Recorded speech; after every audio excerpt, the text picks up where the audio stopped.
And so I started learning as much as I possibly could about neuroscience and the human brain and the human nervous system while I was deepening my meditation and yogic journey, and understanding that I could use tools of mindfulness to really take charge of my brain and my nervous system. And I didn't have to resign myself to this never ending depression and anxiety that I had previously thought my life would be. Welcome to the Healing Cocoon. I'm Jacoby Gray, soul alignment and success coach and energy healer, which means I can intuit the subtle layers of your energy field to promote ultimate health and well-being. My goal for this podcast is to shed light on the healing journey itself and help you feel more supported as you embark on the process of unpacking your past to consciously create your present and start living the life of your dreams. Through the study of coaching, kinesiology, holographic kinetics, meditation, Reiki, the chakra system, and many other modalities, I've learned how to release the blocks that were holding me back.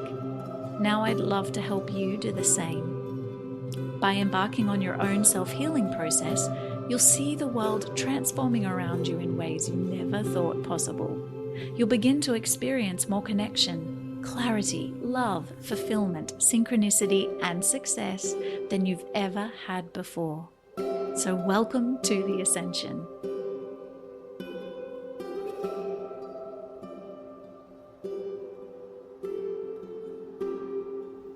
Welcome to the first ever episode of the Healing Cocoon podcast. I am your host, Jacoby, and I created this podcast because I really wanted to give others an opportunity to have a safe place to explore their own personal healing journeys, because it's a very solo thing that you go through. I mean, it's solo until you start confronting people from your past, or even people who are currently in your life, about the issues that you're working through. But overall, the work that you do, you just do it on your own. It's really kind of lonely and confusing, and I have been through a personal healing journey, 32 years, I would say, from the point where I kind of had my big wake up at the age of 10. And I look forward to sharing all of that with you as I go along. But my journey now, I see, has been a blessed one, because it's led me to where I am, and I have the opportunity and the ability to guide other people through their journeys. But it's been hard. It's been really hard at times. There have been some very, very low points. And those were times that I really wished I had other people who understood what I was going through around me. So I'm here, guys. I'm here and I understand. And I'm going to be speaking with guests who have also, like me, devoted their lives to personal growth, and they now have a business based in personal growth practices that they've lived through and that they now help other people with in order to help them heal. So the first person I'm going to be talking to is my dear friend, Alex Nashton. And Alex is a neuroscience ninja. She's a coach, teacher, and teacher trainer. And she's endlessly inspired by the human brain's ability to change itself. And her love affair with the nervous system began when she realized she could use both an understanding of neuroscience and the tools of mindfulness to pull herself out of a long-time battle with anxiety and depression. And now she specializes in using both modern neuroscience and ancient mindfulness practices to help others unplug from patterns of the past, rewire themselves for less anxiety, and create more joy. Yay, we all want more joy. Alex currently lives in Santa Monica, California, where she studies, she actually just completed her neuroscience studies just this past week at UCLA. So without further ado, Alex Nashton. Welcome, Alex Nashton, to the Healing Cocoon. I'm so excited to have you here with me today on this first ever episode of the Healing Cocoon podcast. Thank you so much for having me. I feel very honored to be your first guest on here. So Alex is a mindset and mental health coach with a background in neuroscience. She's also an incredible yoga teacher and a meditation guide. And Alex and I have known each other for quite a few years now. When I met you, I think during yoga teacher training, Yeah, I was assisting that training, and I think that was almost 5 years ago now. So I think Wow. we've been together for almost 5 years at this point, if you can even believe that. So I've been thinking, how do I start a podcast on a subject about healing? What is the first question that I ask you? And I think I've been thinking about that moment because when we step onto the healing journey, sometimes we're propelled onto it by some kind of accident or happenstance, generally something that isn't going our way, or we come to a moment of consciousness. Suddenly we wake up and we realize that the world is not as it seemed. And then that sends us, that sort of split in reality sends us on the journey. So, my question to you is, how did this kick off for you, this path, this journey? Yeah, so I definitely had a moment of awakening to the potential of another path that I could be going down. Growing up, I really struggled with depression and anxiety. And my family had a long history with depression in particular. And so when I was a teenager, I remember, sharing with my parents how I was feeling, how depressed I was. And the response that I was met with, God bless my parents, they were doing the absolute best that they could. The response that I was met with was, well, we're just long term sufferers in this family. This is just the way that we are. And we can take you to a psychiatrist and get you some Prozac if you want, because everybody in our family is on Prozac, and that seems to work well for us. But that was the only option that was really offered to me. And some part of me rejected it. I was like, there's got to be something else. There's got to be another way, but I couldn't see it yet. I didn't know what that would look like. But when I was 17, I moved to New York City, and I, by chance, kind of stumbled into this yoga and meditation studio. And the man who was facilitating the meditation classes was teaching from a very science-based background. And the topic of his class that day was neuroplasticity, or the brain's ability to rewire itself. And the way that he was explaining it was, I think, the first time in my life that I actually felt hopeful that the way I am right now, or the way I was at that point in time, was not the way that I would have to be for the entire rest of my life moving forward. That was kind of my first glimpse into another reality, another paradigm I could be living into. And so I started learning as much as I possibly could about neuroscience and the human brain and the human nervous system while I was deepening my meditation and yogic journey, and understanding that I could use tools of mindfulness to really take charge of my brain and my nervous system, and that I didn't have to resign myself to this never-ending depression and anxiety that I had previously thought my life would be. So that's where it all kind of began for me. Wow. So you were 17 years old 17. and you had the first realization for you was actually that you could rewire your neural pathways to create a different way of thinking. Mm-hmm. Yeah.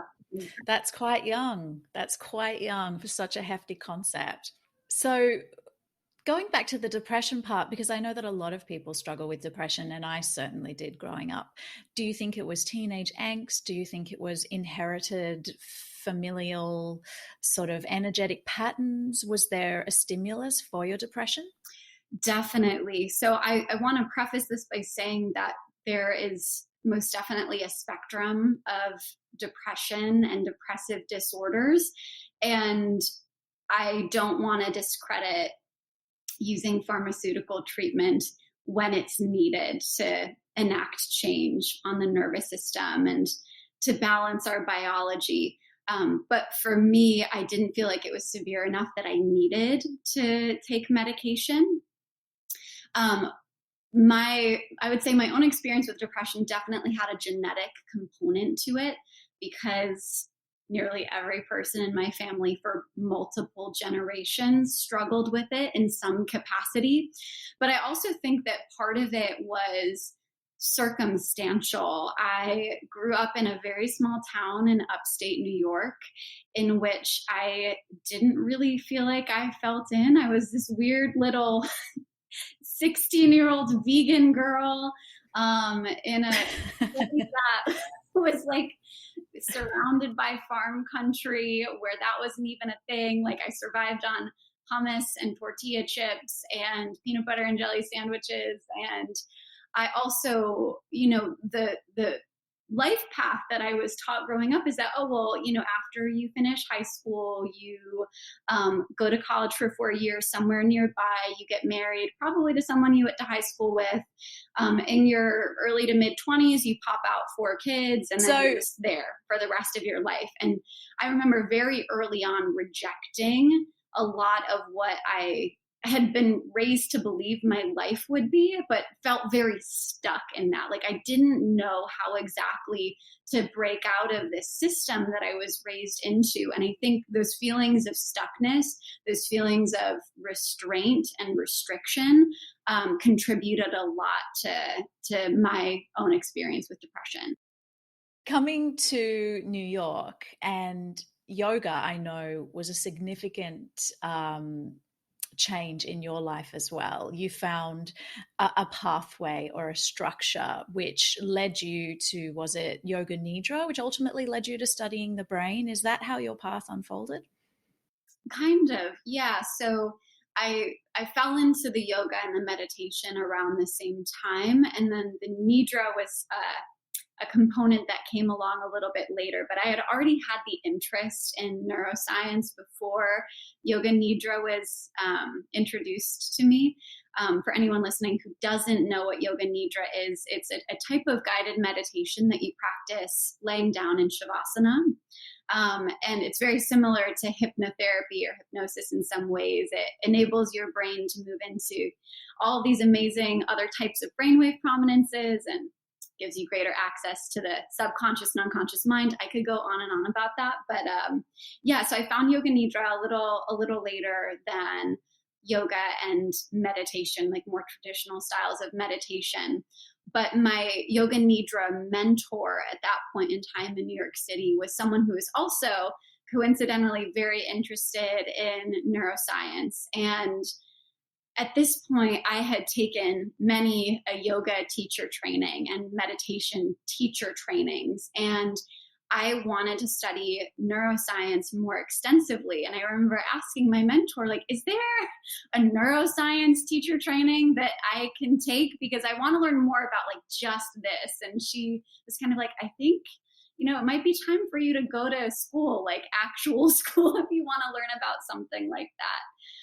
So she's really the one who inspired me to pursue a more traditional academic education in the neuroscience. And how have you found those two sciences to complement each other? Obviously, starting in the more alternate path of yoga and all of the, I suppose, very old traditions around that, and then coming to neuroscience. And I imagine that there's a lot of people that you're going to school with who have come from a very sort of academic background, not saying that you haven't, but haven't necessarily had the influence of these alternate systems. How have you found those complement each other? So I think that modern neuroscience is always just a little bit behind or maybe thousands of years behind what the ancient practices and philosophies are. Science is only continuing to validate and confirm what the ancient mystics and yogis and sages have been teaching for thousands and thousands and thousands of years. I think they complement each other really well because they offer two completely different languages that communicate essentially the same thing. And so when I was growing up, my mom would take me to yoga classes with her, but I didn't get it. I didn't fall in love with it until I understood why it was so important important to be doing those kinds of practices, like the actual change biologically and physiologically that was enacting on my nervous system. So for me, the language of science is what inspired me to dive deeper into my practice. And I think that for many people, the language of science can be a turnoff in some way. And the more spiritual teachings are the way that they kind of dive right in. But for others who might have kind of fallen down the same path that I did, having science can be just another gateway into the same kind of world, just a different path up the mountain. But science is a little further behind. I think they haven't quite caught up just yet. To answer the second part of your question, the way that relates to my peers in the modern academic community, I find that I get so much more out of my lectures and out of my education than my peers do, because I see the spirituality in what's being taught. You know, in school, when I'm in school, I am the hippie in my class. In every other part of my life, I'm the nerd. But in school, I'm the one that's getting like teary-eyed learning about cellular biology, because I'm like, oh my God, this is God manifest. The intelligence of our DNA and how it contains every single message that we need in order to continue surviving and reproducing as an individual and as a species. It's just absolutely brilliant. There's no way that there's not something bigger than just this orchestrating divinely the intelligence that is the human brain and nervous system and the entire human experience. So I would definitely say that crying in biology classes is not something that my peers do. I'm just imagining you in there welling up. So tracking that journey then from feeling depressed and identifying the need for change, and then discovering that you could potentially change your neurological pathways.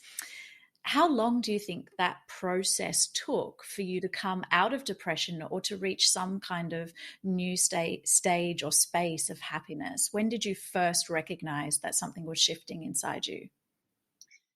So I think it took about 2 years of really consistently dedicating myself to the practices and the techniques and meditating every single day before I really felt like I was a completely different person.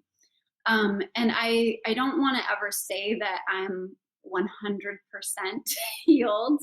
There are still pieces of that manifest in my life now, but not as depression in the same way that they did years and years and years ago. I don't even identify as having depression or being depressed anymore, but very similarly to how I explained, you know, there was this feeling of stuckness that I felt in my hometown. That manifests now in different parts of my life, feeling stuck in relationships or stuck in the city of Los Angeles. Like there is this theme that continually reemerges throughout my life from time to time. But the difference now is that I have the tools and the skill set and the self-awareness to work through those feelings of stuckness when they come up, as opposed to years ago, it was just completely immobilizing for me. I didn't have anything that I could do with it. It was just there in front of me. So people listening and they're like, 2 years of everyday meditating. At the other end of this journey now, and obviously it's not the other end, it's never the other end until we die, but at where you are right now, and with the knowledge that you have and the refinement of the tools that you've learned, do you think there's a quicker way? I do. I think it depends on how much a person is devoting themselves to the practices and how willing they are to get uncomfortable, because it's so uncomfortable to be confronted by the patterns and the programs that we as individuals are participating in and perpetuating every single day that keep us stuck in the same way of being. Going back to that, 2-year time frame, I think it was a series of gradual changes every single day. And I am sure I started feeling better before the 2-year mark. But I think the 2-year mark is when I woke up one day and was like, whoa, things have really changed. Like, I am completely different now. But I would guess that I was probably feeling better a lot sooner than 2 years. It's almost like it was so gradual every single day that I was so zoomed into my own life that I couldn't really perceive the changes on a bigger level that I was creating. But I think, devoting yourself to your change sooner and more intensely will make a bigger difference in terms of how long it takes to actually feel a change. And I guess the thing to be aware of is that the more strongly you call in your devotion to change, generally you call in quite big events in your life that are going to cause that change. Mm-hmm. And so I guess that's something to be aware of as a listener who's embarking on a healing journey. Sometimes you do need that process to be a very gentle one. And sometimes you're a little bit more expanded in your ability to heal and hold bigger situations and process things more quickly. And so then you can go, all right, I want this to shift. And then you'll call in some kind of situation that will just smack you in the face and wake you up big time. And you're like, wait, I was trying to change. I wasn't calling in more of the same. So when you talk about the practices that you devoted yourself to, could you tell us a little bit more about those? Yeah, so I think the most important one that kind of lays the foundation for all the other ones is just increasing self-awareness. Because most of the time, we as humans are just moving through our day on autopilot. From a neural pathway perspective, we are just letting the automaticity of our previously ingrained neural pathways take us on this ride throughout the day where we're basically sleepwalking. We're like zombies moving through our human experience. But being able to cultivate self-awareness, which you can do through things like meditation, but you can also do through things like yoga nidra, or even just having community, having a mirror that's like a really solid friend or a therapist or a coach to reflect back to you the patterns that you're participating in. I think that is hands down the most important tool, or the most important technique that you could be utilizing, is to become aware of what you're doing from moment to moment, from day to day, because you can't change anything until you're aware of what's no longer serving you, until you're aware of the habits and patterns that are more destructive than constructive or helpful. So self-awareness, really, really big one. Do you think that the actual practical application of self-awareness, so meditation is one that we know, but some people are meditating and just struggling to clear their mind, which in itself, obviously, if you start to understand the loops, then you are becoming aware of what is looping. However, a lot of people are just struggling to sit. So do you think some kind of journaling practice or tracking the actual activities of your day until you get to a point where you start to identify your patterns, what would you suggest? I think journaling can be really helpful as well.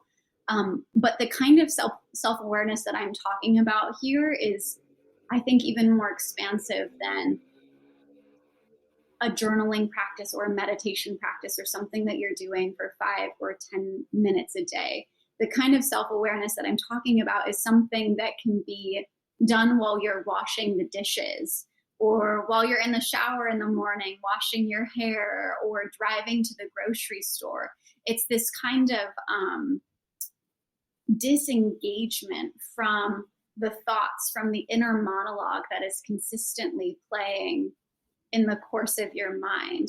it's this awareness of like, oh, this is what I'm thinking right now. And I think that the most common misperception about meditation is that we're trying to clear our heads. We're trying to make ourselves completely empty and void of thought.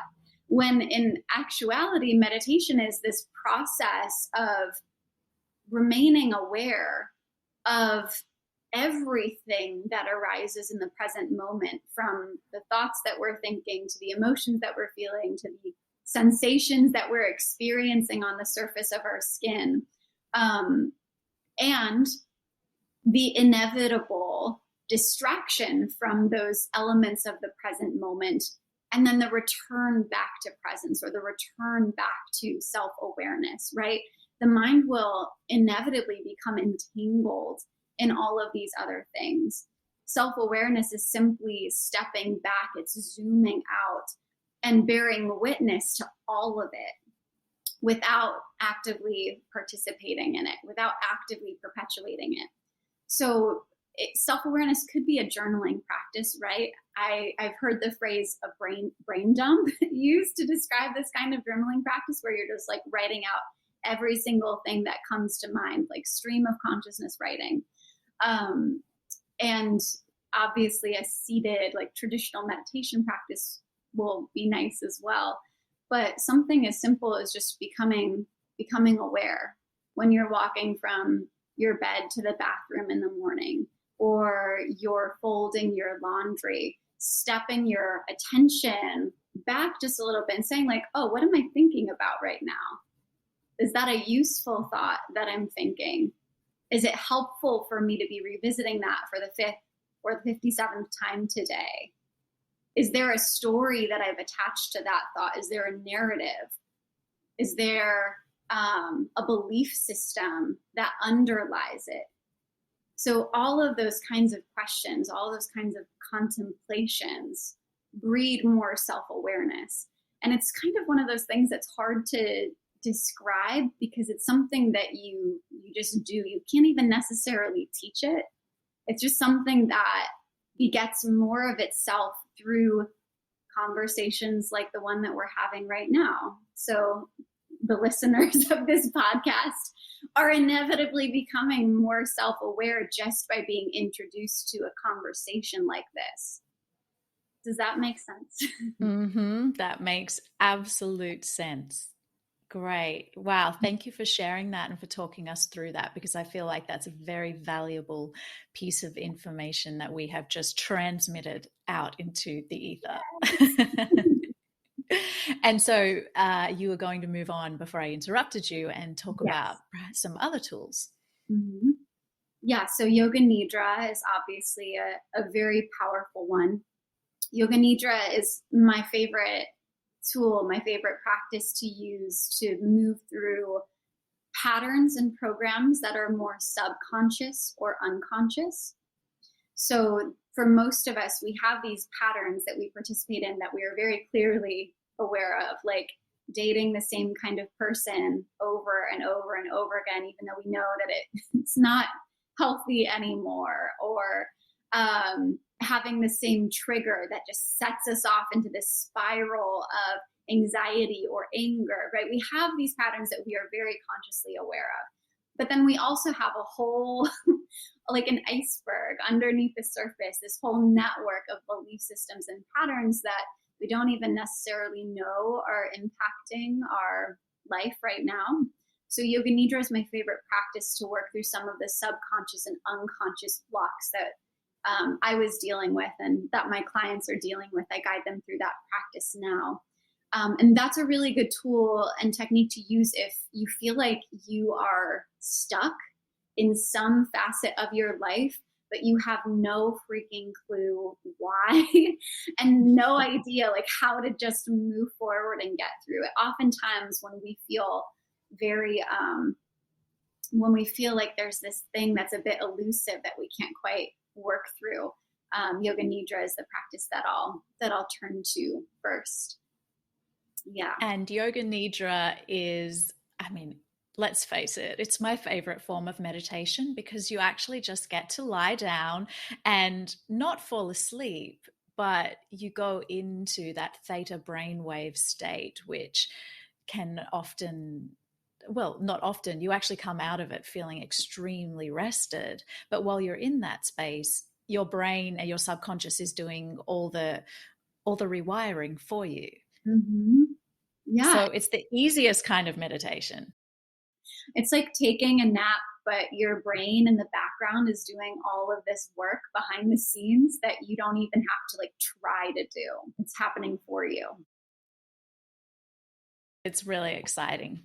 Mm-hmm. Is there any other tools other than self-awareness and yoga nidra that you've used? Is there anything from your neurological studies, for example, that you've been taught?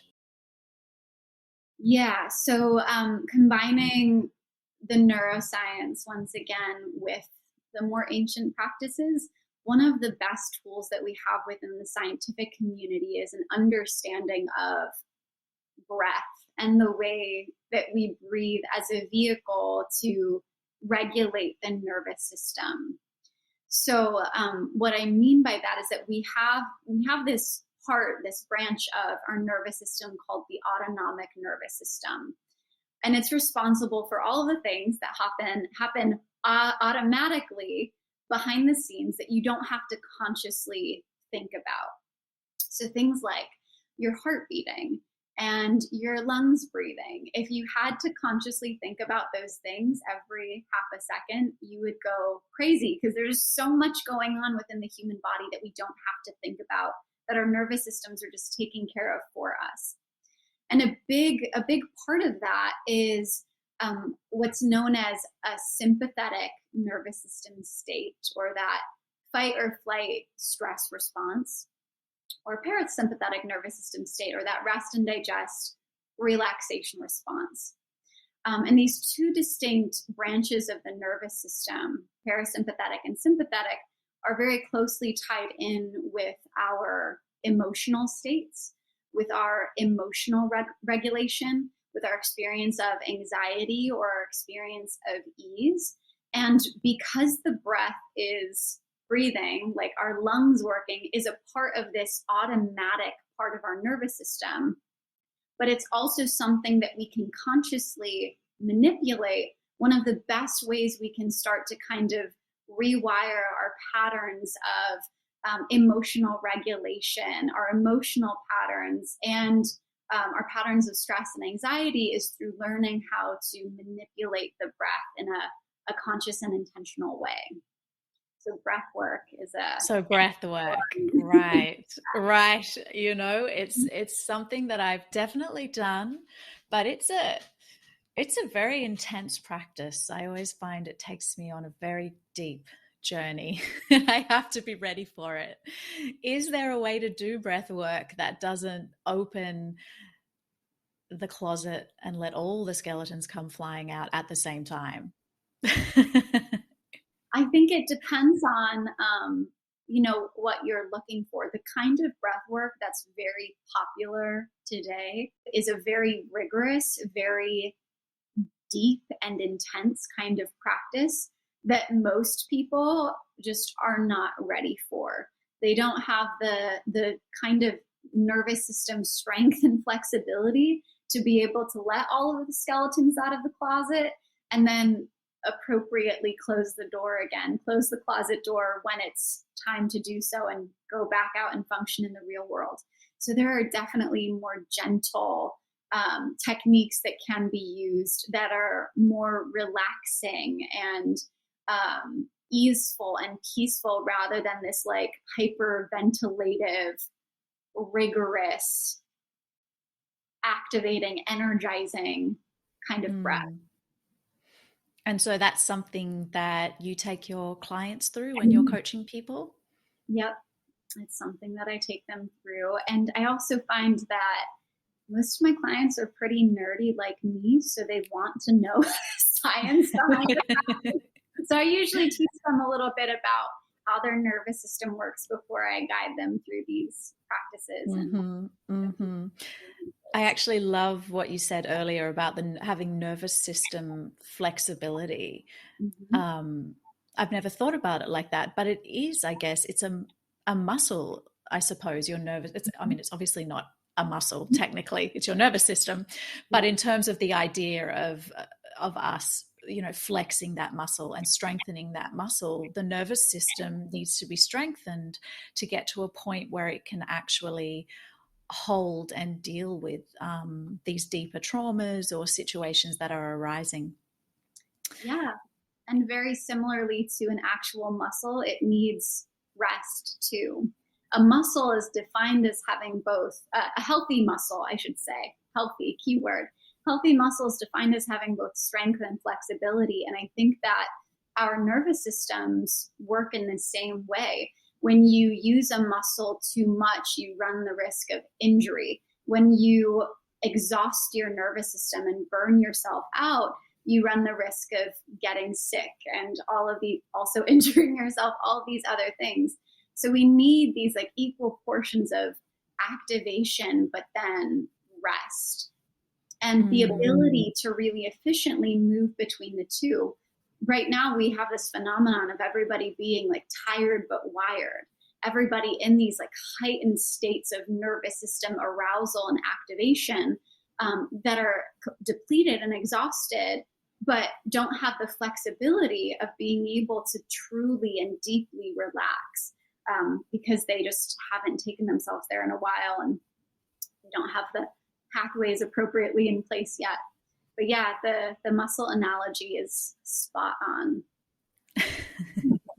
So I think we are drawing to a close. My intention with this podcast was to create bite-sized pieces of information that people could go into and explore their own healing through the eyes of someone who has had a significant healing journey themselves and then become someone who helps other people heal other people.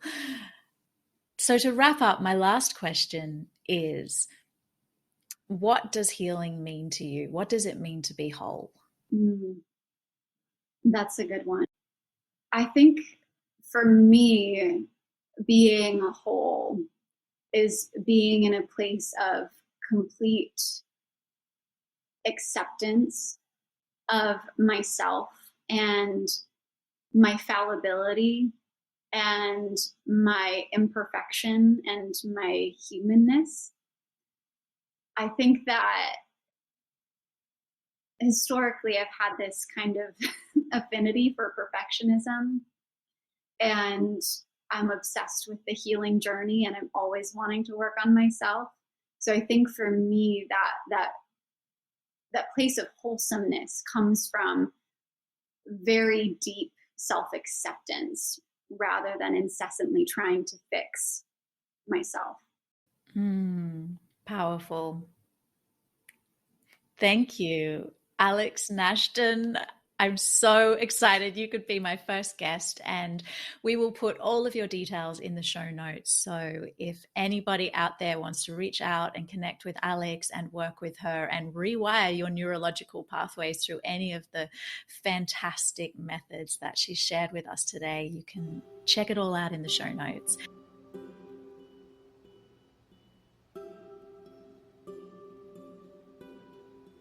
I hope this episode has inspired you to keep going on what can sometimes be a tough road to inner peace and true happiness. If you want to dive deeper into what we talked about today, go to thehealingcocoon.co for show notes and all things personal growth. And don't forget, if you're loving The Healing Cocoon, then put that love into action and subscribe, rate, and review on iTunes, Spotify, or wherever you download your podcasts. And until next time, my friends, let's rise and shine together.